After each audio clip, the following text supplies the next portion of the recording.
നമസ്കാരം. എൻ്റെ പേര് ഡോക്ടർ ശ്രീജിത്ത് സി മേനോൻ. ഞാൻ കോഴിക്കോട് മൈത്ര ഹോസ്പിറ്റലിലെ സ്പൈൻ സർജനാണ്. നട്ടലിൻ്റെ വളവിനെയാണ് നമ്മൾ സ്കോളിയോസിസ് എന്ന് പറയുന്നത്. അപ്പോൾ അത് ഏത് പ്രായക്കാരിലും അത് വരാമെങ്കിലും കൂടുതൽ നമ്മൾ കാണുന്നത് പ്രായം കുറഞ്ഞ ആളുകളിലും കുട്ടികളിലുമുള്ള സ്കോളിയോസിസ് ആണ്. മുതിർന്നവരെ അപേക്ഷിച്ചിട്ട് അവർക്ക് വരാനുള്ള കാരണങ്ങളും വ്യത്യസ്തമായതുകൊണ്ടാണ് ഇതിനെപ്പറ്റി കുറച്ച് കാര്യങ്ങൾ സംസാരിക്കാമെന്ന് ഞാൻ വിചാരിക്കുന്നത്. സ്കോളിയോസിസ് സാധാരണഗതിയിൽ പല ആളുകളിലും വേറെ ലക്ഷണങ്ങളൊന്നും ഇല്ലാതെയാണ് വരുന്നത്. അതുകൊണ്ട് തന്നെ അത് കണ്ടുപിടിക്കാൻ സാധാരണ വൈകാറുണ്ട്. അപ്പോൾ കുട്ടികളിലൊരു സ്കോളിയോസിസ് അല്ലെങ്കിൽ അങ്ങനെയുള്ളൊരു വളവ് നമ്മൾ ശ്രദ്ധയിൽപ്പെടുകയാണെങ്കിൽ പ്രധാനമായിട്ടും 4 കാരണങ്ങളാണ് നമ്മൾ നോക്കുക. അതായത് നട്ടെല്ലിൻ്റെ ജന്മനാ ഉള്ള വൈകല്യങ്ങൾ മൂലമുണ്ടാകുന്ന കഞ്ചനൈറ്റൽ സ്കോളിയോസിസ്, അതുപോലെ തന്നെ നമ്മുടെ തലച്ചോറിൻ്റെയോ അല്ലെങ്കിൽ നാഡീഞരമ്പുകളുടെയോ പ്രവർത്തനം ശരിയായി വരാത്തത് മൂലമുണ്ടാകുന്ന ന്യൂറോമസ്കുലർ സ്കോളിയോസിസ്, ജനിതകമായ ചില പ്രശ്നങ്ങളുള്ള അസുഖങ്ങൾ അഥവാ സിൻഡ്രോംസ് ഉള്ള ആളുകളിൽ വരുന്ന സിൻഡ്രോമിക് സ്കോളിയോസിസ്. ഇത് മേൽപ്പറഞ്ഞ 3 വിഭാഗങ്ങളിലും പെടാതെ വരുന്ന ഒരു സ്കോളിയോസിസാണ് ഇഡിയോപ്പത്തിക്, അതായത് മറ്റ് കാരണങ്ങളൊന്നും ഇല്ലാതെ രോഗിയുടെ ശരീരപ്രകൃതം മൂലം മാത്രം വരുന്നത്. അപ്പോൾ ഇത് ഏത് രീതിയിലുള്ള സ്കോളിയോസിസ് ആണ് എന്ന് നമ്മൾ മനസ്സിലാക്കേണ്ടത് പ്രധാനമാണ്. കാരണം ചികിത്സയും ആ വളവിനെ നമുക്ക് ശരിയാക്കാനുള്ള വഴികളും അതിൻ്റെ വിജയസാധ്യതയുമെല്ലാം ഇതിനെ ഉദ്ദേശിച്ചാണ് വരുന്നത്. അപ്പോൾ എന്താണ് സ്കോളിയോസിൻ്റെ ലക്ഷണങ്ങൾ?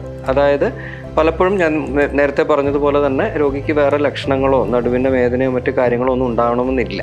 പലപ്പോഴും പുറത്തു നിന്നൊരാൾ, അത് കുട്ടികളുടെ മാതാപിതാക്കളോ അല്ലെങ്കിൽ കൂടെയുള്ളവരോ ഒക്കെ കാണുമ്പോൾ ആ ശരീരത്തിൻ്റെ ഷേപ്പിന് വരുന്ന ചില വ്യത്യാസങ്ങളാണ് പൊതുവെ ആദ്യമായി ശ്രദ്ധിക്കപ്പെടാറ്. അതായത് നിൽക്കുമ്പോൾ 2 തോളുകളും ഒരേ ലെവലിൽ നിൽക്കാതെ ഒരു വശത്തേക്കൊരു ചരിവ് തോന്നുക, അതുപോലെ പുറകിൽ നിന്ന് നോക്കുകയാണെങ്കിൽ നടുവിൻ്റെ ഏതെങ്കിലും ഒരു ഭാഗം പുറത്തേക്ക് തള്ളി നിൽക്കുക അല്ലെങ്കിൽ ഉള്ളിലേക്ക് കുഴിഞ്ഞിരിക്കുക, ഇതൊക്കെയാണ് സാധാരണയായി കാണാറുള്ളത്. അപ്പോൾ വളരെ കുറച്ച് ആളുകളിൽ നടുവിന് വേദനയോ അല്ലെങ്കിൽ കാലുകൾക്ക് തരിപ്പോ അങ്ങനെയുള്ള ലക്ഷണങ്ങളും കാണാം.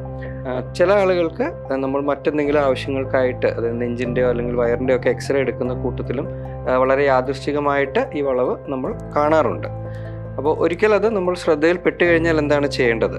അതായത് നമ്മൾ രോഗിയുടെ സ്കോളിയോസിസ് എന്ന രോഗം നിർണ്ണയിക്കപ്പെട്ട് കഴിഞ്ഞാൽ അതിൻ്റെ ചികിത്സ നമ്മൾ നിർദ്ദേശിക്കുന്നത് പ്രധാനമായും 3 ഘടകങ്ങൾ നോക്കിയിട്ടാണ്. ഒന്ന്, രോഗിയുടെ പ്രായം.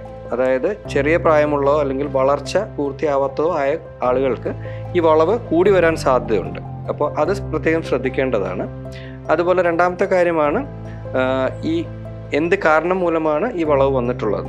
അതായത് മേൽപ്പറഞ്ഞ 4 കാരണങ്ങൾ ഏതാണ് എന്ന് അറിയേണ്ടത് പ്രാധാന്യമുള്ളതാണ്. കാരണം ഇഡിയോപ്പതിക് പോലുള്ള സ്കോളിയോസുകളാണെങ്കിൽ നമുക്ക് ചികിത്സയുടെ വിജയ സാധ്യത കൂടുതലാണ്. മൂന്നാമത്തെ ഘടകമാണ് ആ വളവിൻ്റെ അളവ് എത്രയാണ് എന്ന് നോക്കുന്നത്. അതായത് നമ്മൾ എക്സ്റേ വഴിയാണത് ടെസ്റ്റ് ചെയ്യാറുള്ളത്. അതിൽ ഒരു ചെറിയ അളവിലുള്ള വളവുകളാണെങ്കിൽ സാധാരണഗതിയിൽ നമ്മളതിനെ ഒബ്സർവ് ചെയ്യുക അല്ലെങ്കിൽ നിരീക്ഷിക്കുകയാണ് ചെയ്യാറ്.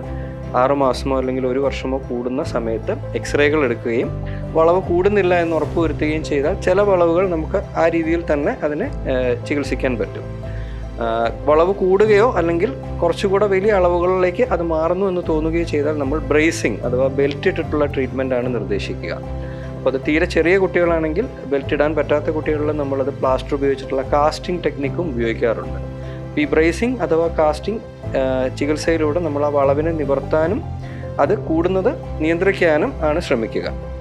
അത് ഫലപ്രദമായിട്ട് മുന്നോട്ട് പോവുകയാണെന്നുണ്ടെങ്കിൽ നമ്മൾ രോഗിയുടെ വളർച്ച പൂർത്തിയാകുന്നത് വരെ അത് കണ്ടിന്യൂ ചെയ്യേണ്ടതാണ്.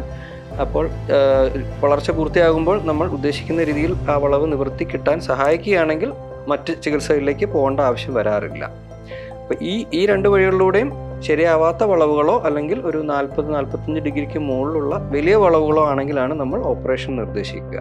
അപ്പോൾ ഓപ്പറേഷനിൽ നമ്മൾ ചെയ്യുന്നത് ആ വളവിനെ സുരക്ഷിതമായിട്ടുള്ള ഒരു രീതിയിലേക്ക് കൊണ്ടുവന്ന് നിവർത്തുകയും അത് പിന്നീട് അത് കൂടാതിരിക്കുവാനായി അതേ പൊസിഷനിൽ ഉറപ്പിക്കുവാൻ വേണ്ടി സ്ക്രൂകളും റോഡുകളും ഉപയോഗിച്ചിട്ടുള്ള ഫ്യൂഷൻ സർജറിയുമാണ് ചെയ്യുക. അപ്പോൾ ആ സർജറി സാധാരണ നമ്മൾ ചെയ്യുന്ന സർജറിയിലും കുറച്ചുകൂടെ കോംപ്ലക്സ് ആയിട്ടുള്ളൊരു സർജറി ആയത് മൂലം നമ്മൾ പ്രത്യേകം അതിന് വേണ്ട തയ്യാറെടുപ്പുകളിലൂടെയാണ് അത് ചെയ്യാറുള്ളത്. ഇപ്പോൾ ഉദാഹരണത്തിന് നമ്മൾ ഓപ്പറേഷൻ സമയത്ത് രോഗിയുടെ കൈയിലെയും കാലിലെയും ഞരമ്പുകളുടെ പ്രവർത്തനം തത്സമയം മോണിറ്റർ ചെയ്യുന്ന ന്യൂറോ മോണിറ്ററിംഗ് പോലെയുള്ള സാങ്കേതിക വിദ്യയുടെ സഹായത്തോടു കൂടിയാണ് സർജറി ചെയ്യുന്നത്. അതുകൊണ്ട് തന്നെ അത് സുരക്ഷിതമായിട്ട് നമുക്ക് ചെയ്യാനുള്ള വഴികളുണ്ട്. അപ്പം ഓപ്പറേഷന് ശേഷം റിക്കവറി പൂർണ്ണമായും ആയിക്കഴിഞ്ഞാൽ രോഗിക്ക് മറ്റെല്ലാ നോർമൽ ആളുകളെയും പോലെ തന്നെ അവരുടെ ദൈനംദിന ജീവിതത്തിലെ കാര്യങ്ങളെയും അതുപോലെ ജോലി, വിവാഹം, പ്രസവം അങ്ങനെയുള്ള എല്ലാ കാര്യങ്ങളും സാധാരണ രീതിയിൽ തന്നെ ചെയ്യാൻ സാധിക്കാറുണ്ട്. അതുപോലെ തന്നെയാണ് കുറേ ആളുകൾ അതിന് മുമ്പ് ചെയ്തിരുന്ന സ്പോർട്സ് അല്ലെങ്കിൽ നീന്തൽ, ജിംനാസ്റ്റിക്സ് അങ്ങനെയുള്ള അത്ലറ്റിക് ആക്ടിവിറ്റീസ് വരെയും ഒരു പരിധിവരെ നമുക്ക് പഴയ പോലെ തന്നെ ചെയ്തെടുക്കാൻ സാധിക്കും. അപ്പോൾ എനിക്ക് പറയാനുള്ളത്, സ്കോളിയോസിസ് എന്ന് പറയുന്ന ഈ ഒരു അസുഖത്തിന് ഒരു സംശയം തോന്നുകയാണെങ്കിൽ തീർച്ചയായിട്ടും അത് എത്രയും പെട്ടെന്ന് തന്നെ അത് കണ്ടെത്താനുള്ള പരിശോധനകൾ നടത്തുകയും സമയത്തിനനുസരിച്ച് യഥാവിധി അതിന് ട്രീറ്റ്മെൻറ്റ് നൽകുകയും ചെയ്യുകയാണെന്നുണ്ടെങ്കിൽ തീർച്ചയായിട്ടും രോഗികൾക്ക് മറ്റെല്ലാ ആളുകളെയും പോലെ തന്നെ ഒരു നോർമൽ ജീവിതം മുന്നോട്ട് നയിച്ച് പോകാൻ സാധിക്കുന്നതായിരിക്കും. നന്ദി.